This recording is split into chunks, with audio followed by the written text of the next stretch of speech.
नमस्कार दोस्तों, स्वागत है आपके अपने परिवार जीपीएस मंत्रा में।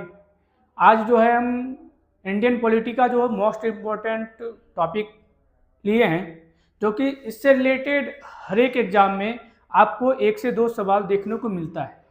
ये जो है थोड़ा सा शॉर्ट वीडियो रहेगा। आशा करते होंगे कि इस टॉपिक से रिलेटेड जो इंडियन पॉलिटी का जो होता है DPSP, direct principle of state policy का जो भी इससे रिलेटेड जो भी सवाल एग्जाम में वनडे एग्जाम में पूछे जाते हैं, वो इस क्लास को देखने के बाद अच्छे से आप लोग को क्लियर हो जाएगा।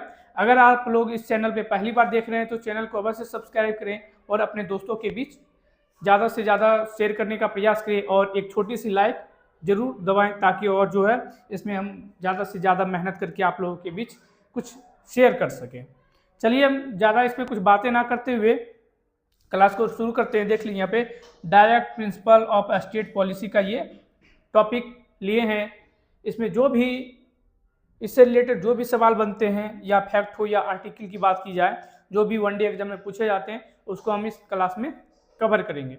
आइए देखते हैं कि इस टॉपिक में क्या क्या है, महत्वपूर्ण चीज़ें दी गई है, वो सबको हम जानने का प्रयास करेंगे। ठीक है, आइए।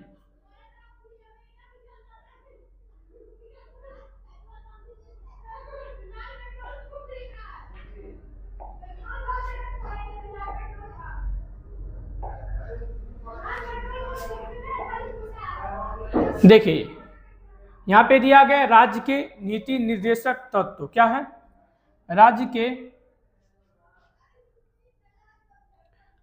के नीति निर्देशक तत्व के बारे में हम लोग आज जानेंगे।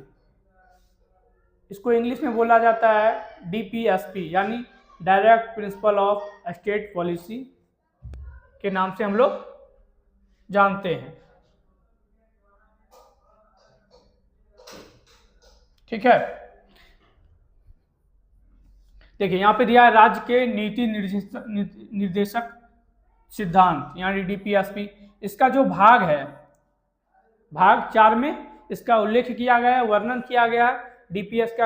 डीपीएसपी का वर्णन किस भाग में किया गया है, तो भाग 4 में किया गया। अगर अनुच्छेद की बात की जाए कि कितना से कितना अनुच्छेद के बीच डीपीएसपी की बात किया जाता है, तो अनुच्छेद 36 से 51 तक, अनुच्छेद जो है 36 से 51 तक डीपीएसपी से संबंधित हैं। क्या है? डीपीएसपी से संबंधित हैं। आर्टिकल जो है 36 से 51 तक क्या है? डीपीएसपी से संबंधित हैं। आगे देखिए, डीपीएसपी जो लिया गया है भारतीय संविधान में, वो किस देश के संविधान से लिया गया? डीपीएसपी जो लिया गया भारतीय संविधान में, वो किस टॉपिक से, मतलब किस देश से लिया गया? तो आयरलैंड के संविधान से लिया गया। कहाँ से लिया? आयरलैंड के संविधान से प्रेरित होकर इसमें लिया गया। कहाँ? आयरलैंड के संविधान से। कहाँ से लिया गया है? अगर पूछा जाएगा कि डीपीएसपी किस संविधान, मतलब किस देश के संविधान से लिया गया है, तो आयरलैंड के संविधान से लिया गया है। अगला बात करेंगे, देखिए डीपीएसपी का उद्देश्य क्या है, पर्पस क्या है? डीपीएसपी का जो है, डीपीएसपी का क्या पर्पस है, इसको किस लिए लाया गया है? तो इसको लाया गया कल्याणकारी राज्य की स्थापना करना, यानी कल्याणकारी राज्य की स्थापना करने के लिए डीपीएसपी को हमारे भारतीय संविधान में लाया गया। अब देखिए इसकी प्रकृति कैसा है, नेचर इसका कैसा है, तो गैर न्याय संगत है। क्या है? गैर न्याय संगत है, यानी किसी भी न्यायालय द्वारा लागू नहीं किया जा सकता है। यानी डीपीएसपी को जो है किसी भी न्यायालय द्वारा लागू नहीं किया जा सकता है, क्योंकि इनमें कानून समर्थन का अभाव है। क्या है? इसमें कानून समर्थन का अभाव है। आगे देखिए, डीपीएसपी का जो है कुछ प्रमुख कथन दिया गया है। ठीक है, डीपीएसपी का जो कुछ प्रमुख कथन दिया गया है। अब देखिए, पहला कथन दिया था केटी शाह ने। किसने दिया था? केटी शाह ने। बहुत इंपॉर्टेंट लाइन है कि केटी शाह द्वारा, देखिए क्या कथन दिया गया था डीपीएसपी के बारे में, कि डीपीएसपी जो है ऐसा चेक है जिसे बैंक की सुविधा के अनुसार अदा किया जा सकता है। क्या किया जा सकता है? बैंक की सुविधा के अनुसार अदा किया जा सकता है। अगर पूछेगा आपका एग्जाम में, अगर पूछा जाएगा कि डीपीएसपी ऐसा चेक है जिसे बैंक की सुविधा के अनुसार अदा किया जा सकता है, तो इसमें ऑप्शन दिया रहेगा केटी शाह। तो ये क्या होगा मेरा सही आंसर? क्या होगा? केटी शाह। क्या हो जाएगा सही आंसर? केटी शाह। अगला देखिए, जी ऑस्टिन जी ऑस्टिन का कथन क्या था? डीपीएसपी जो है संविधान की क्या है? आत्मा है। डीपीएसपी क्या है? संविधान की आत्मा। ये किसका कथन था? तो जी ऑस्टिन का कथन था। किसका? जी ऑस्टिन का कथन था। अगला देखिए, डॉक्टर बी आर अम्बेडकर यानी भीमराव अम्बेडकर का क्या कथन था डीपीएसपी के बारे में? तो डीपीएसपी भारतीय संविधान की अनोखी विशेषता। क्या है? अनोखी विशेषता है। अगर पूछा जाएगा डीपीएसपी भारतीय संविधान में अनोखी विशेषता का कथन किसने दिया? तो डॉक्टर भीमराव अम्बेडकर ने दिया। डॉक्टर भीमराव अम्बेडकर ने दिया। किसने दिया? डॉक्टर भीमराव अम्बेडकर ने दिया।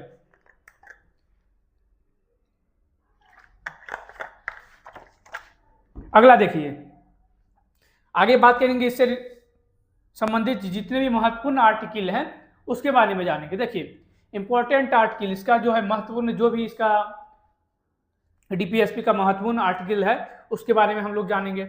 आर्टिकल 36 अनुच्छेद 36, अनुच्छेद 36 क्या कहता है? राज्य की परिभाषा। राज्य की परिभाषा किस अनुच्छेद में है? तो आर्टिकल 36 में, अनुच्छेद 36 में है। देखिए अनुच्छेद 37, अनुच्छेद 37 क्या कहता है? कि डीपीएसपी किसी भी न्यायालय द्वारा लागू करने योग्य नहीं है। क्या है? लागू करने योग्य नहीं है। डीपीएसपी किसी भी न्यायालय द्वारा लागू करने योग्य नहीं है। किस अनुच्छेद में कहता है? तो अनुच्छेद 36 में कहता है। अनुच्छेद 38, अनुच्छेद 38 कल्याणकारी राज्य के लिए प्रावधान। कल्याणकारी राज्य के लिए प्रावधान किस अनुच्छेद में दिया गया है? तो अनुच्छेद 38 में दिया गया है। किस अनुच्छेद में दिया गया है? अनुच्छेद 38 में दिया गया। अगला देखिए अनुच्छेद 38 का 1, अनुच्छेद 38 का 1 में दिया गया है राज्य सामाजिक, आर्थिक, राजनीतिक न्याय सुनिश्चित करके जनता के कल्याण को बढ़ावा देने का प्रयास करेगा। यानी अनुच्छेद 38(1) में राज्य सामाजिक, आर्थिक, राजनीतिक न्याय सुनिश्चित करके जनता के कल्याण को बढ़ावा देने का प्रयास करेगा। किस अनुच्छेद में है? तो 38 का 1, 38 का 1। अगला देखिए आर्टिकल 39 का ए में, आर्टिकल जो है 39 का ए क्या कहता है? कि सभी समान न्याय एवं निःशुल्क कानूनी सहायता। सभी समान न्याय एवं निःशुल्क कानूनी सहायता। ये किस अनुच्छेद में है? तो अनुच्छेद 39 का ए, अनुच्छेद 39 का ए। अगला अनुच्छेद देखिए आर्टिकल 39 का डी, 39 का डी स्त्री एवं पुरुषों को समान कार्य के लिए समान वेतन दिया जाएगा। यानी अनुच्छेद 39 डी कहता है कि स्त्री एवं पुरुषों को समान कार्य के लिए समान वेतन दिया जाएगा। क्या दिया जाएगा? समान वेतन दिया जाएगा। किस अनुच्छेद के तहत? तो अनुच्छेद 39 डी के तहत। अगला क्वेश्चन देखिएगा, अगला आर्टिकल है कि आर्टिकल 40 जो बोलता है कि ग्राम पंचायतों का गठन गांधीवादी सिद्धांत पर आधारित है।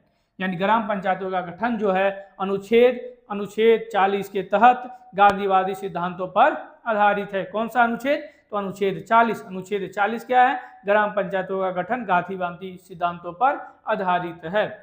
अगला आर्टिकल देखिए आर्टिकल 41 सभी नागरिक अपनी योग्यता के आधार पर रोजगार व शिक्षा पा सके।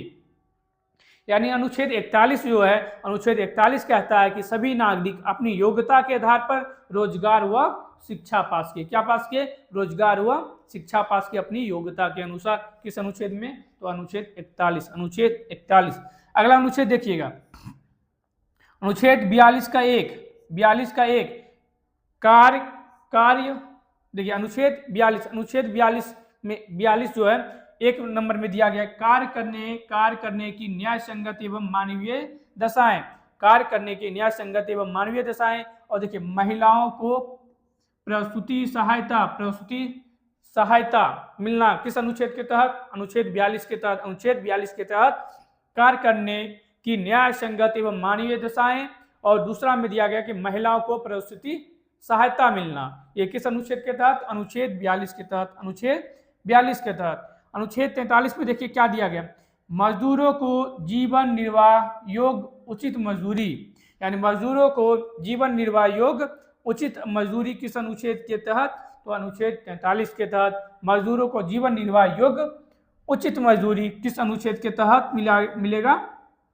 तो अनुच्छेद 43 के तहत अनुच्छेद 43 को में दिया गया कर्मचारियों को औद्योगिक संस्थानों के प्रबंधन में भागीदार बनाया जाए। यानी अनुच्छेद जो है 43 को में कर्मचारियों को औद्योगिक संस्थानों के प्रबंधन में भागीदार बनाया जाए। किस अनुच्छेद के तहत? तो अनुच्छेद 43 को के तहत, अनुच्छेद 43 को के तहत। अगला अनुच्छेद देखिएगा 43 को, अनुच्छेद 43 ख में देखिएगा कि राज्य सहकारी समितियों का गठन, यानी राज्य सहकारी समिति का गठन किस अनुच्छेद के तहत? तो अनुच्छेद 43 ख के तहत राज्य सहकारी समितियों का गठन। अगला देखिएगा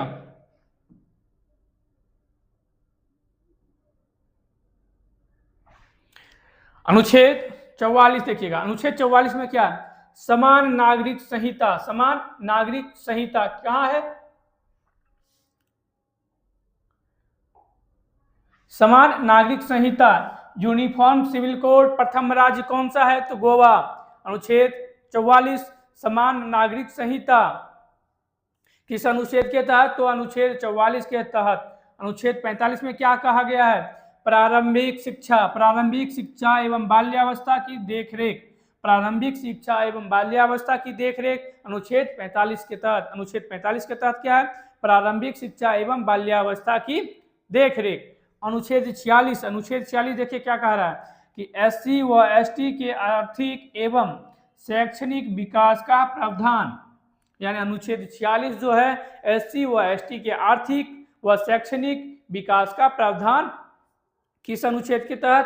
तो अनुच्छेद 46 के तहत। अनुच्छेद 46 के तहत SC व ST के आर्थिक एवं शैक्षणिक विकास का प्रावधान करता है। अनुच्छेद 47 आर्टिकल 47 नशीली पदार्थों पर प्रतिबंध, नशीली पदार्थों पर प्रतिबंध किस अनुच्छेद के तहत? तो अनुच्छेद 47 के तहत। अनुच्छेद 47 के तहत क्या है? नशीली पदार्थों पर प्रतिबंध। अनुच्छेद 48 देखिए क्या बोल रहा है? कृषि एवं पशुओं की सुरक्षा, कृषि एवं पशुओं की सुरक्षा किस अनुच्छेद में बात कर रहा है? अनुच्छेद 48 में। अनुच्छेद 48 में क्या बात कर रहा है? पशुओं एवं कृषि की सुरक्षा कौन निर्धारित करता है? अनुच्छेद 48। अनुच्छेद 48 क्या करता है? कृषि एवं पशुओं की सुरक्षा प्रदान करता है। कौन सा अनुच्छेद? अनुच्छेद 48। अनुच्छेद 48। अगला देखिए अनुच्छेद 49 राष्ट्रीय एवं ऐतिहासिक स्मारकों की सुरक्षा, राष्ट्रीय एवं ऐतिहासिक स्मारकों की सुरक्षा किस अनुच्छेद के प्रदान करता है? अनुच्छेद 49। अनुच्छेद 49 यह कहता है कि राष्ट्रीय एवं ऐतिहासिक स्मारकों की सुरक्षा करना। आर्टिकल 50 देखिए क्या बात कर रहा है? आर्टिकल 50 में कार्यपालिका एवं न्यायपालिका अलग अलग करना, मतलब अनुच्छेद 50 जो है कार्यपालिका एवं न्यायपालिका का क्या करता है? पृथकीकरण करता है, यानी अलग करता है। क्या करता है? अलग करना या पृथकीकरण करना अनुच्छेद 50 करता है। कौन करता है? अनुच्छेद 50 किसको? कार्यपालिका एवं न्यायपालिका को, कार्यपालिका एवं न्यायपालिका को। आगे देखिए लास्ट इसका अनुच्छेद है 51। अनुच्छेद 51 में क्या कहता है? अंतर्राष्ट्रीय शांति एवं सुरक्षा तथा भारत की विदेश नीति से संबंध। कौन बात करेगा? अनुच्छेद 51 के तहत अंतर्राष्ट्रीय शांति एवं सुरक्षा तथा भारत की विदेशी नीति से संबंध किस अनुच्छेद के तहत? अनुच्छेद 51 के तहत। अनुच्छेद 51 के तहत। आशा करते होंगे कि ये जो क्लास है आप लोग को अच्छे से क्लियर हुआ होगा। अगर फिर भी आप लोग को कहीं कोई दिक्कत होता है तो आप लोग कमेंट कीजिए, ताकि और जो हम इसको अच्छे से एक्सप्लेन अगली क्लास में कर सके। ठीक है, आप लोग को अगर कहीं भी कोई दिक्कत हो आप लोग जरूर कमेंट कीजिए, ताकि हम उसको इम्प्रूव कर सके। और अपने दोस्तों के बीच को ज़्यादा से ज़्यादा इस क्लास को शेयर कीजिए, ताकि और लोग जुड़ सके। और अगले जो है इसी तरह आप लोग साथ बनाए रखें, ताकि और जो है अच्छे से अच्छी क्लास आप लोग के बीच दे सकें। तब तक के लिए जय हिंद, जय भारत।